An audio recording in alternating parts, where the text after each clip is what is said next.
um AsiTalk. Este AsiTalk é por alguém que vive habitualmente, ou pelo menos tem tendência a dormir na zona de Coimbra, que gosta mesmo, o que ele gosta mesmo é de passar umas boas horas num barco à vela, algures no meio da natureza.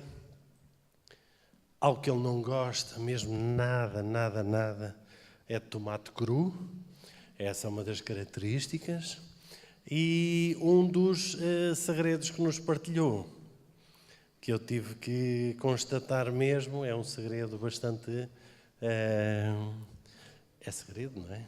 E que hoje, a partir de agora, deixou de o ser. Ou seja, que nasceu com 6 dedos na mão e 6 dedos no pé. Tirou essa vantagem competitiva,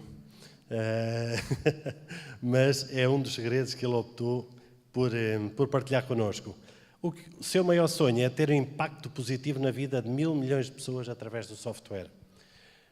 É proprietário de uma empresa que fabrica software para gabinetes médicos, hospitais, e que um dos sonhos é ajudar os médicos a serem super médicos e a salvar vidas.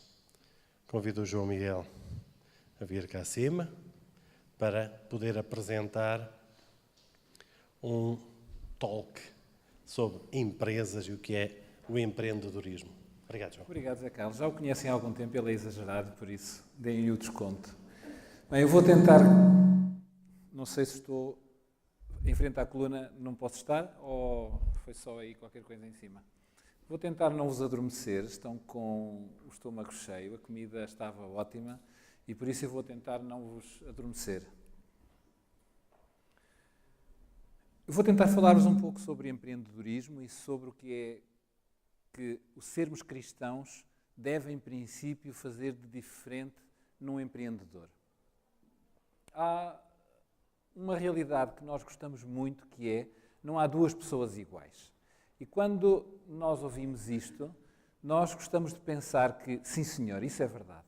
Todas as pessoas são diferentes e eu também sou diferente. E isso faz-nos sentir especiais, faz-nos sentir únicos. E por isso temos um certo sentimento de bem-estar por sabermos que não há mais ninguém igual a nós.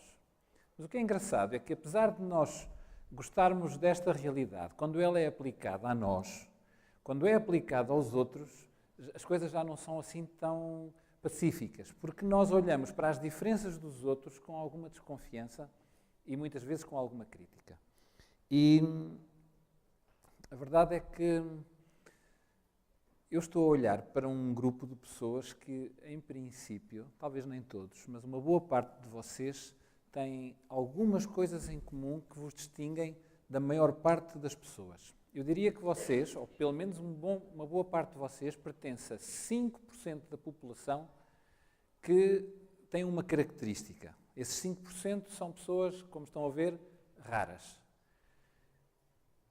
Essa característica faz-vos muito parecidos uns com os outros, mas faz-vos muito diferentes dos outros 95% da população. E essa característica é o serem empreendedores. Vocês, se estão aqui na AESI, de certeza que têm pelo menos uma costela de empreendedores. Mas se nós pensarmos que dos 5% da população mundial que são empreendedores, há apenas um pouco menos de 1/3 que são cristãos, então nós estamos a falar que somos um grupo de qualquer coisa como 1,5% da população. Mas estes cristãos são os cristãos convictos e os cristãos culturais, ou seja, aqueles que são porque são. Simplesmente nasceram cristãos e assim continuaram. Se nós, deste grupo de 1,5% da população mundial, tirarmos aqueles que são cristãos culturais e que fiquem apenas os cristãos convictos, então nós podemos dizer que fazemos parte de um grupo infimamente pequenino. E sabem o que é que isto faz de nós? Aves raras. E as aves raras são diferentes do resto. E isto faz com que muitas vezes nós sejamos criticados por coisas deste género. Sonhadores, somos teimosos, somos obstinados, somos demasiadamente focados, somos intemperantes e somos obcecados com o trabalho. Algum de vocês já foi acusado destas coisas? Ou sou só eu? Ninguém levanta a mão, sou só eu. Não. Ok, há mais gente. Há mais gente. Pois é. Só que nós somos, de facto, aves raras, mas temos uma característica igual a toda a gente. Somos todos filhos de Deus. E há características que nos definem que eu não tenho dúvidas que foram cá postas dentro no dia em que eu nasci, ou já estavam antes de eu nascer. E por isso é legítimo eu perguntar, será que Deus queria que eu fosse assim? Será que algumas das características que eu tenho, Deus queria que eu as tivesse? Eu gosto de olhar para Deus como o maestro de uma grande orquestra. E nessa orquestra há músicos muito afinados. Na orquestra toca toda a humanidade. Alguns dos músicos são afinadinhos, outros são muito desafinados. Os afinadinhos, nesta alegoria, eu chamo-lhes os filhos de Deus. São aqueles que gostam de música e que estão muito preocupados com o maestro, gostam do maestro. Os outros, os que são desafinados, não querem saber nada de música, não querem saber nada do maestro e, por isso, eles têm o foco deles noutras coisas e têm outras prioridades. E sabem que dentro das orquestras há um grupo muito pequenino de músicos que fazem parte do grupo dos afinados, que são os solistas. Os solistas são aqueles que tocam a solo. E os que tocam a solo são aqueles que acabam por dar à música um brilho que sem eles ela não teria. E eu, que sou uma das aves raras, como vocês, gosto de pensar que os empreendedores cristãos dirigidos por Deus são estes solistas, que dão um gosto especial à música. Ora, no mundo em que nós vivemos, que é esta orquestra, há algumas instituições que Deus teve preocupação em preservar para que o mundo não fosse um lugar assim tão mau. E vocês vão concordar comigo de certeza. Uma das instituições, por exemplo, são as famílias. Não é preciso convencer-vos da importância que tem a família na sociedade. É ali que nós nascemos, é ali que nos construímos como pessoas, é ali que nós nos formamos como homens e mulheres. E, portanto, as famílias são um dos instrumentos que Deus usa na sociedade para manter as coisas mais ou menos organizadas e para garantir que Satanás não faz ainda mais estragos do que aqueles que faz. Há uma outra instituição, também vão reconhecê-la, a sua importância, que é a Igreja. A Igreja tem um papel muito importante para nos ajudar a ir até Deus e para nos apoiar quando as coisas não correm bem. É ali que nós encontramos pessoas onde muitas vezes nos apoiamos. Há uma terceira instituição que é fundamental e que Deus pretende que ela exista, que são as autoridades, de todo o tipo, os governos, as polícias, etc. São as autoridades que definem as regras, definem as leis, limitam o mal que cada um de nós pode fazer aos outros. E por isso, as autoridades são também muito importantes. Se algum de vocês tem problemas com as autoridades, lembrem-se de quando os americanos invadiram Bagdade. O Iraque, até aquele dia, era um sítio horrível para se estar vivo. Com um ditador como aquele à cabeça, nunca se sabia como era o dia da manhã. Mas a verdade é que quando ele foi removido, quando toda a autoridade desapareceu, as coisas não ficaram melhores, pelo contrário, pioraram ainda. Mas há uma outra instituição que é tão importante como estas, mas à qual nós habitualmente não damos tanto valor. E essa instituição são as empresas. E estas características esquisitas que Deus deu a estes empreendedores são um cocktail que faz com que eles queiram fazer esta outra coisa. Porquê é que as empresas são importantes? Bem, aliás, dizendo de outra forma, este cocktail que Deus nos dá faz com que nós, empreendedores, ignoremos um conjunto de regras que são, de facto, verdadeiras e estão bem documentadas. A primeira delas é que 95% das empresas vão à falência. Não sei se sabiam, mas 95% das empresas que nascem morrem. Pouco tempo depois, algum tempo depois, muito tempo depois, mas são mesmo muito poucas aquelas que prevalecem. Os empreendedores sabem disto, mas mesmo assim seguem em frente. Há uma outra característica que as empresas têm também, é que se elas falirem, quem fica com os problemas da dívida que o projeto falhado gerou, sabem quem é? É o empreendedor. Eles também sabem isto, mas seguem em frente. Uma outra característica bem documentada também é que, quando é necessário, o empreendedor tem que trabalhar o dobro ou o triplo. Eu sei isto por experiência própria, vocês sabem isso por experiência própria. As 8 horas do dia são para as pessoas que são assalariadas. O empreendedor, se tiver que trabalhar 16, 18, 20, tem que trabalhar mesmo, ponto final. E há uma outra também, muito bem conhecida, que é, se o dinheiro faltar, o primeiro salário a cortar é o do empreendedor. Ora, estas características fazem com que, teoricamente, ninguém se queira aventurar a fazer empresas. Mas Deus precisa que haja um grupo pequenino de pessoas com a loucura suficiente para ignorar todas estas estatísticas e fazer estas coisas acontecerem. Porquê é que Deus precisa que as empresas aconteçam? Porque elas dão-nos 2 ou 3 coisas que não são dadas pela família, que não são dadas pela igreja e que não são dadas pela autoridade.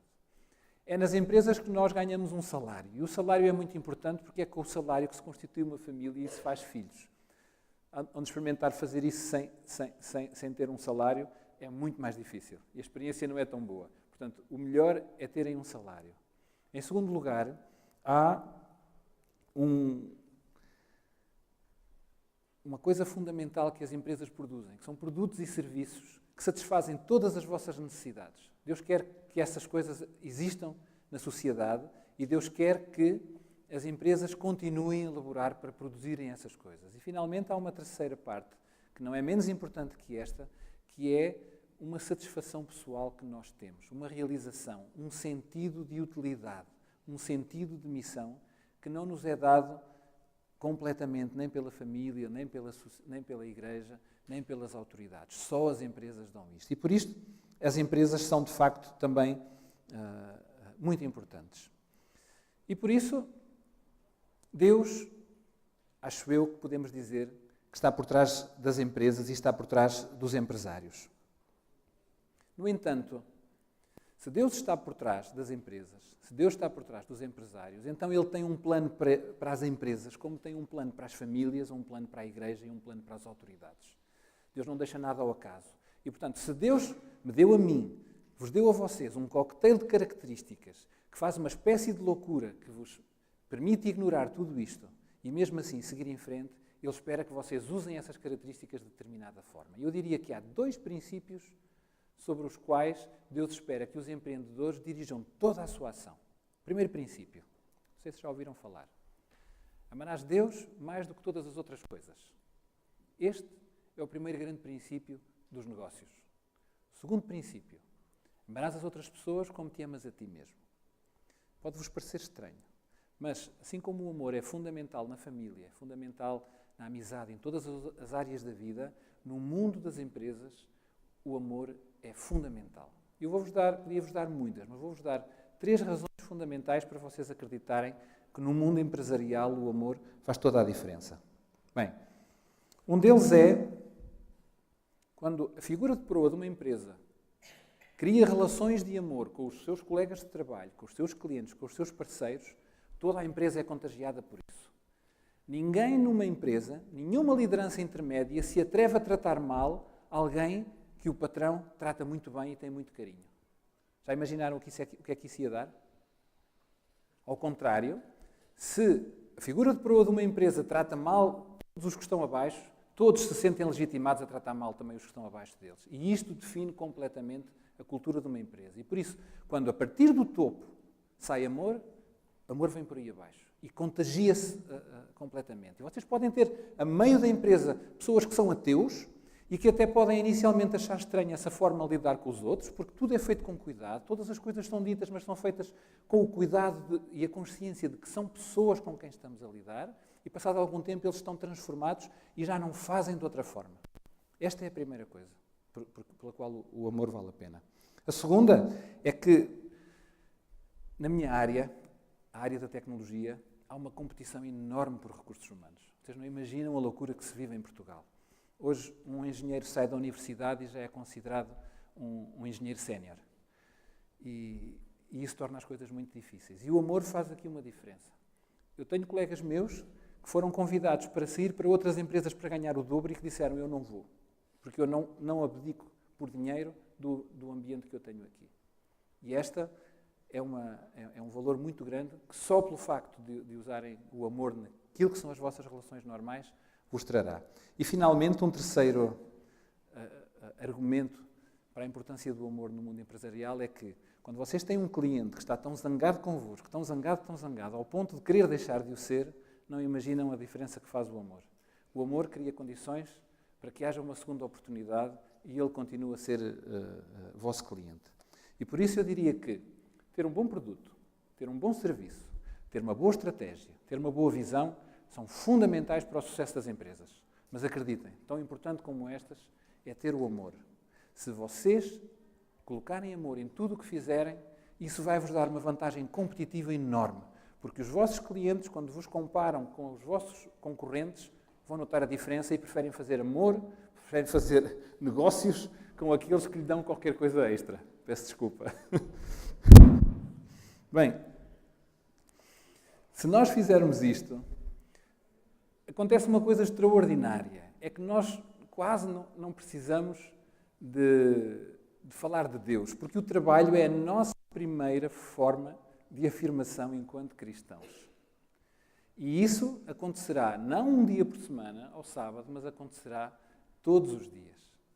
E isso fará uma grande diferença. Sabem porquê?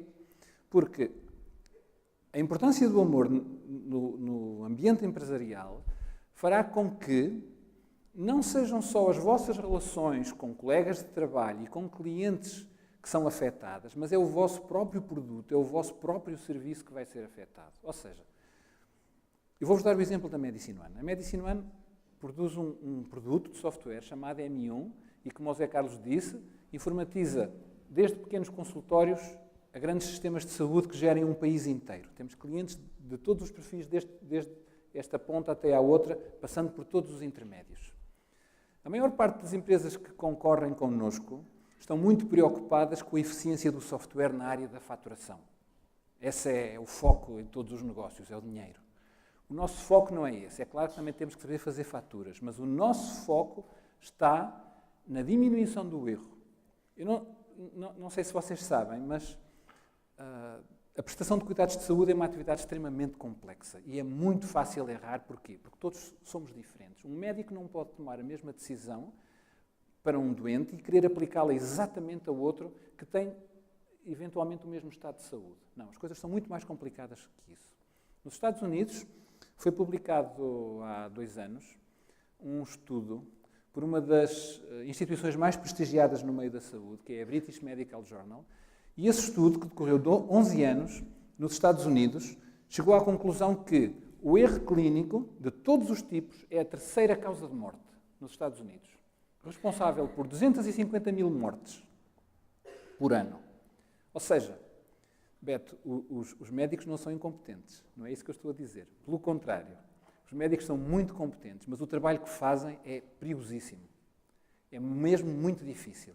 E a tecnologia tem que os ajudar. E aquilo que nós tentamos fazer na Medicine One é, em vez de dar prioridade a um conjunto de funcionalidades no nosso software, nós damos a outro. Então nós tentamos ajudar o médico a decidir, o médico, o farmacêutico, a enfermeira, a decidirem melhor, a cometer menos erros, a protegerem-se e a salvarem vidas. E isso faz, naturalmente, com que, ou eu gosto de pensar que, com a ajuda do software, um médico pode ser um super médico, um enfermeiro, um super enfermeiro e um farmacêutico, um super farmacêutico. Isto faz toda a diferença na vida de milhares ou de milhões de pessoas. No vosso caso, como é que vocês podem fazer com que o amor transforme o vosso produto ou o vosso serviço? Não sei. Não conheço os vossos projetos e terão que ser vocês a encontrar a resposta para esta pergunta. Mas eu não tenho a mínima dúvida que Deus tem uma resposta para vos dar. Deus vai querer que aqueles 2 princípios sejam claros na ação da vossa empresa. Deus vai querer que, sem palavras, vocês e a vossa equipa digam estas 2 coisas que aqui estão. E por isso, apesar de saber que vocês são criticados porque são obcecados, porque são focados, porque são sonhadores, porque trabalham demais, eu acho que quando vos disserem isso, vocês devem encarar isso como que elogios. Sintam isso como medalhas que Deus vos deu.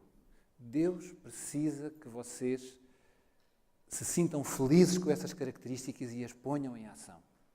Vocês têm que fazer aquilo que Deus espera de vós para criar uma sociedade melhor. E se nós fizermos isso com muito, muito empenho, então nós vamos ser aquilo a que Jesus chamou o sal da terra. Não é ao sábado que isto acontece, é todos os dias da semana. E não é a fazer pregações, é vivendo, como Jesus viveu. De forma simples, mas amando. Não imaginam tudo aquilo que Deus pode fazer com pessoas com humildade, mas com disciplina, muito trabalho e dedicação podem fazer. Obrigado por não terem adormecido.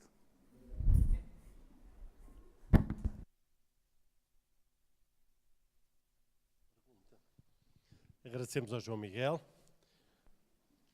Como tem sido hábito nos outros oradores, vamos abrir o espaço para algumas questões. Alguém tem uma questão a colocar?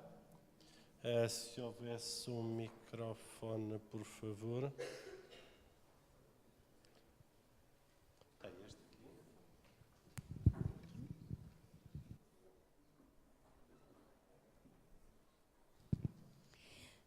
Muito obrigada. Penso que é um enorme, enorme desafio ser empreendedor.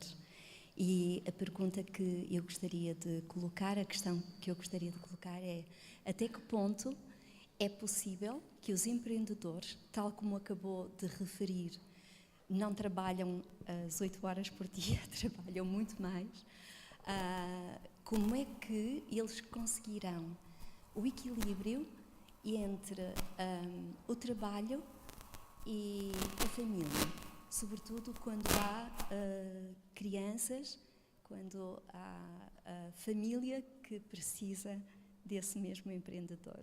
Okay, acho que é uma excelente pergunta. Eu acho que o conceito de equilíbrio não é igual para todos. E um empreendedor é uma pessoa um bocado diferente. E por isso ele vai precisar de uma família também um bocado diferente. Se ele não tiver uma família um bocado diferente, as coisas vão ser difíceis. E provavelmente ele não vai conseguir atingir o potencial que precisa. Eu não tenho uma resposta precisa para lhe dar, mas tenho a certeza que ele não pode perder a consciência de que a sua família precisa também de algum espaço. Mas a sua família precisa também de compreender as características dele e da importância que tem esse 0, qualquer coisa por cento da população que essa pessoa é e criar condições para que o seu marido ou a sua esposa sejam também um parceiro para maximizar aquilo que pode ser atingido através da ação desta pessoa. Não tenham a mínima dúvida que, se Deus vos deu estas características, a vossa responsabilidade é grande, porque o alcance daquilo que vocês conseguem fazer é, de facto, gigante. E eu penso que, se houver bom diálogo na família, vai-se encontrar uma coisa chamada equilíbrio, mas que vai necessariamente ser diferente de um equilíbrio noutras famílias. Uma família de funcionários públicos, o equilíbrio não é, de certeza, a mesma coisa que o equilíbrio numa família de empreendedores. Mas não tenho a mínima dúvida que ambas estas famílias podem criar filhos tementes a Deus, pessoas bem formadas, pessoas crescidas, sem dúvida. Deus estará ao leme. Porque se foi Ele que deu aquelas características àquela pessoa e se quer que ela desenvolva essas características, Ele vai dar também a sabedoria para que todas as outras áreas da sua vida sejam também equilibradas. Agora, vai ser mais intenso. Não sei se mais alguém quer colocar alguma questão ao João Miguel. Se pudessem, por favor. Uma questão, por favor. Obrigado. Eu queria fazer a seguinte pergunta. Normalmente, eu ouço muitas vezes, eu agora já estou reformado, mas ouço muitas vezes, pessoas, e nunca trabalhei para adventistas, mas ouço muitas vezes pessoas que trabalham para adventistas, perdoem-me eu dizer com esta franqueza toda, dizer que não há patrão pior do que o patrão adventista. Eu não concordo, não é? Em parte eu não concordo. Em parte não concordo. Se calhar tenho que concordar alguma coisa. Como é que é possível, realmente, como o meu irmão disse muito bem, que, primeiro, temos que amar a Deus sobre todas as coisas. Segundo, amar o próximo a nós. Como é que é possível, sem prejuízo da própria empresa, porque ainda há pouco disse, temos que ter consciência que é uma empresa, mas também temos que acreditar que se fomos chamados para esse trabalho, Deus nos capacitou para ele. Como é que é possível conseguir-se realmente, mantendo os níveis de produção equilibrados, não entrar muitas vezes com determinados colaboradores que se calhar não colaboram tanto como deveriam colaborar? Como é que é possível manter esse equilíbrio sempre do amor para com ele, essa harmonia e conseguir realmente bons resultados? Porque eu acredito que é possíbil. Mas como é que é? Dê-me, por favor, com a vossa experiência que já tem nesse sentido, que eu não sou empreendedor nesse sentido. Eu não tenho dúvida que é possível. 25% da Medicine One é constituída por adventistas que trabalham em todas as áreas, desde as áreas mais tecnológicas, às áreas de suporte, às áreas comerciais, de consultoria. E eu sou-lhe franco, essa é uma pergunta que me costumam fazer muitas vezes e eu tenho dificuldade em entendê-la, porque eu nunca na vida tive problemas. Eu acho que provavelmente nunca tive problemas. Porquê? Porque a Medicine One está focada numa coisa, tem uma missão. Ela, para existir, tem que o merecer. Nós existimos para entregar à sociedade uma determinada coisa. E eu tenho a preocupação de que toda a gente compreenda o porquê é que nós existimos. O que é que a sociedade espera de nós. E por isso, o que nós temos é gente focada, onde nunca surge aquela questão, tu és meu amigo e, portanto, eu posso abusar um pouco. Nunca. Eu nunca tive que chamar a atenção de um adventista para nada. Os adventistas que trabalham comigo, hoje e no passado, sempre foram exemplares. Exemplares. Eu não acho que tenha nenhum mérito meu, é deles. Eles sempre foram exemplares.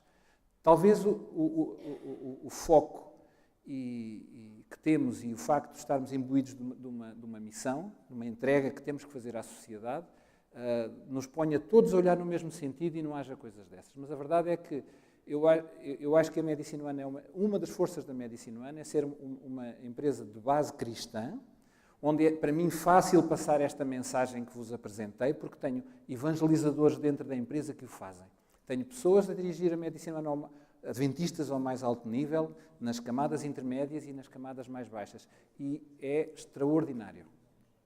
E por isso eu incentivo-vos a todos a que, se tiverem gente talentosa cristã e adventistas, não hesitem, não pensem que vai ser um problema por eles serem vossos amigos. Não. São os meus melhores amigos. Já o eram antes, continuam a ser.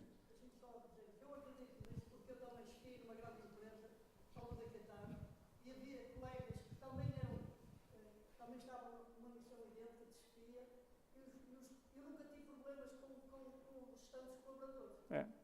E eles às vezes questionavam porque eu não fazia da mesma maneira, não sei, mas isso era com eles e com Deus. Eu nunca tive esse problema também, graças a Deus. Ótimo. Queremos agradecer a participação, em especial do João Miguel, por partilhar connosco estas experiências.